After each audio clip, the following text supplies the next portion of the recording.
Bonjour à tous et bienvenue pour ce nouvel épisode de l'Overcut RF1. Au cours de ce nouvel épisode, nous allons donc débriefer cette passionnante première séance de qualification sur le circuit de Sakhir à Bahreïn. À travers les trois séances, la Q1, la Q2 ainsi que la Q3, nous allons voir quels sont les enseignements à retenir de cette séance de qualification. Nous allons également voir que peut-on espérer pour la course de demain. Tout cela, c'est ce que nous allons voir dans l'Overbrief.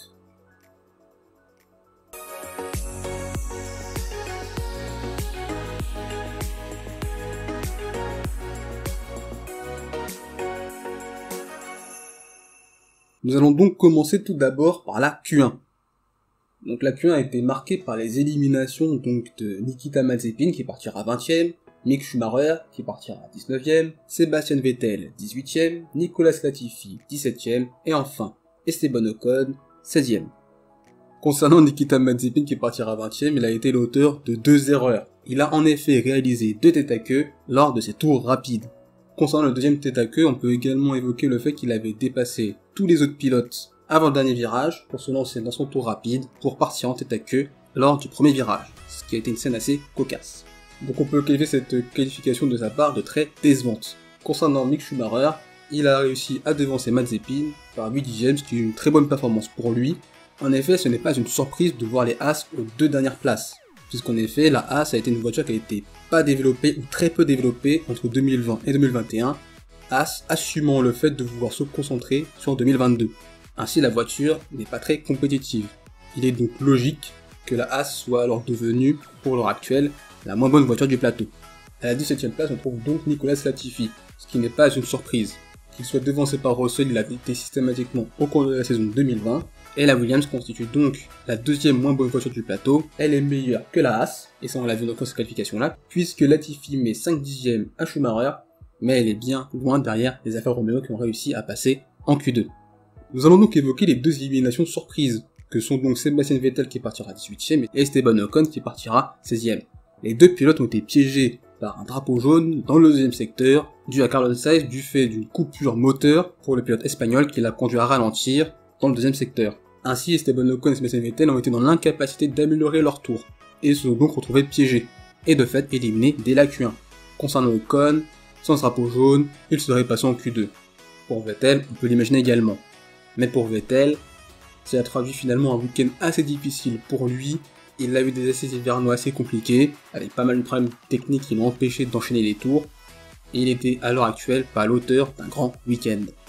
On espère qu'il sera capable de se ressaisir pour la course de demain. Il est important de souligner les belles performances d'AlphaTauri à travers la deuxième place de Yuki Tsunoda et la sixième place de Pierre Gasly. Fernando Alonso parvient à être 7ème, ce qui est très positif pour lui. Et à noter la belle performance de Giovinazzi, qui est 9ème. Alors pour la Q2, donc les éliminés sont donc à la 15ème place George Russell, 14ème Kimi Raikkonen, 13ème Yuki Tsunoda, 12ème Antonio Giovinazzi et 11ème Sergio Perez.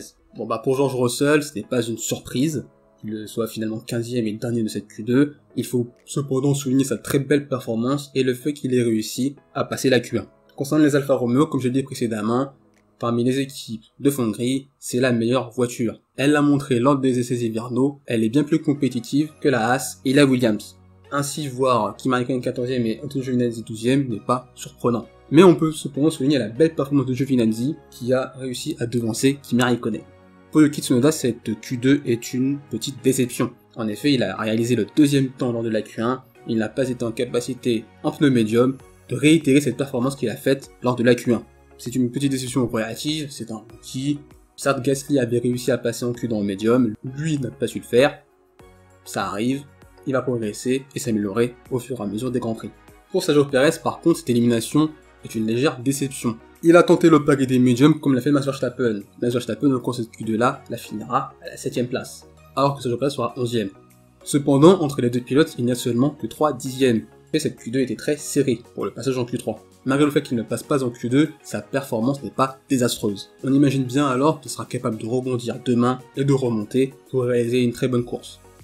Ainsi, pour la Q2, il est important de souligner donc la belle performance des Ferrari, puisqu'elles sont première et deuxième dans cette Q2-là, puisqu'il faut préciser que l'année dernière, ni Sebastian Vettel et ni Charles Leclerc sur la Ferrari avaient réussi à atteindre la Q3 à Bahreïn.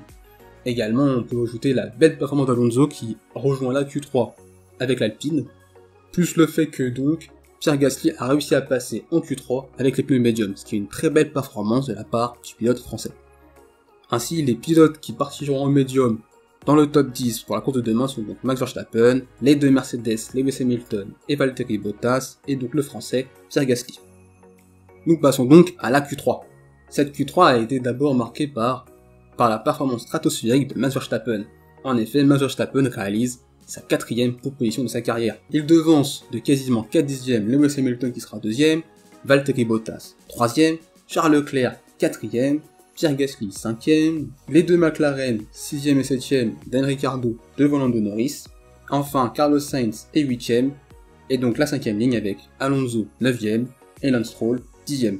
Le premier renseignement à retenir de cette Q3 et donc de la zone de qualification, c'est le fait que Mercedes ne bluffait pas. En difficulté lors des essais hivernaux avec un train arrière très instable et une voiture difficile à piloter par ses pilotes, Mercedes, au cours de ce week-end, a légèrement réglé ce problème. Cependant, cela n'a pas été suffisant pour être une vraie menace face à Verstappen lors de cette séance de qualification. Concernant Lewis Hamilton, on peut considérer qu'il a fait ce qu'il a pu. Il a été globalement performant au cours de ce week-end et a été capable de maximiser au mieux sa voiture pour ce week-end, qui de fait, et on l'a vu au cours de ce week-end-là, était un ton en dessous de la Red Bull. Ainsi, il est donc à mes yeux le seul pilote qui sera capable, pourquoi pas, de pouvoir titiller Max Verstappen pour la course de demain. Mais ça j'en parlerai plus tard. Concernant Valtteri Bottas, lui, il a été en difficulté tout le long du week-end par rapport à Max Verstappen et surtout par rapport à son équipier, Lewis Hamilton. En difficulté en termes de rythme de qualification, il n'a jamais vraiment été capable de montrer qu'il était très rapide lors des différents essais et en qualification, mais également lors des essais libres, lorsqu'il a tenté les longs runs, où il avait qualifié sa voiture d'inconduisible. Bottas était vraiment en galère le vendredi. On peut donc imaginer que pour demain et ce Grand Prix, pour Bottas, ce soit très compliqué d'envisager qu'il puisse menacer Hamilton et Verstappen à moins d'un excellent départ lors de la course de demain. Le deuxième enseignement à retenir, c'est que Max, c'est le patron. Grand favori depuis les essais hivernaux, il a confirmé ce statut, et de quelle manière, de façon absolument stratosphérique. Puisqu'à travers ce tour de qualif absolument magnifique, il colle 4 dixièmes à Lewis Hamilton, et quasiment 6 à Valtteri Bottas. Il a dominé les essais hivernaux, les essais libres, c'était la personne qui possédait pour ce week-end la meilleure voiture, et la voiture la plus stable, la plus simple à piloter. Le troisième enseignement à retenir, c'est la bataille pour être la troisième force du plateau qui se joue entre Ferrari, AlphaTauri et McLaren. Il faut souligner la très belle performance de Charles Leclerc en course de qualification, puisqu'il se place à la 4e place, à moins d'un dixième de Valtteri Bottas, et à un peu moins de 3 dixièmes de Lewis Hamilton, ce qui est une très belle performance. Par rapport aux Ferrari, il faut souligner en effet les progrès qu'ils ont fait par rapport à la saison dernière, qui avait été pour eux une vraie galère. En effet, à travers cette nouvelle voiture, nouvelle conception, tout nouveau moteur pour Ferrari cette saison, ça va mieux. Et c'est donc prometteur pour la suite. Il faut aussi souligner la belle qualification de Pierre Gasly qui partira 5ème et qui a montré lors des essais hivernaux et tout le long du week-end que AlphaTauri était une très belle voiture. Il faut également ajouter à cela qu'il partira en pneu médium, contrairement à Charles Leclerc qui partira en pneu soft, ce qui est un très bon avantage pour la course de demain pour Pierre Gasly par rapport à ses concurrents directs. Et à souligner la belle performance des McLaren qui partiront 6ème et 7ème, où on aurait pu imaginer mieux, mais c'est tout de même une belle performance de la part des McLaren. Et il faut donc souligner également les belles performances d'Alonso et Stroll qui réussissent à atteindre la Q3, même si l'on a vu au cours de ce week-end et lors des essais hivernaux que Alpine et Aston Martin, par rapport à Ferrari, AlphaTauri et McLaren, semblent être légèrement en retrait. Maintenant, que peut-on espérer pour la course de demain? Et pour les premières places, Max Verstappen fait office de grand favori. En effet, s'il réussit à rester en tête à la fin du premier virage et à la fin du premier tour, on voit mal qui pourrait le menacer et l'empêcher de gagner ce Grand Prix. En effet, les Mercedes ne sont pas en capacité de pouvoir le menacer. À mes yeux, pour cette course, la seule menace pour Max Verstappen devrait être Lewis Hamilton. Je vois mal Bottas être capable d'être une vraie menace pour Max Verstappen.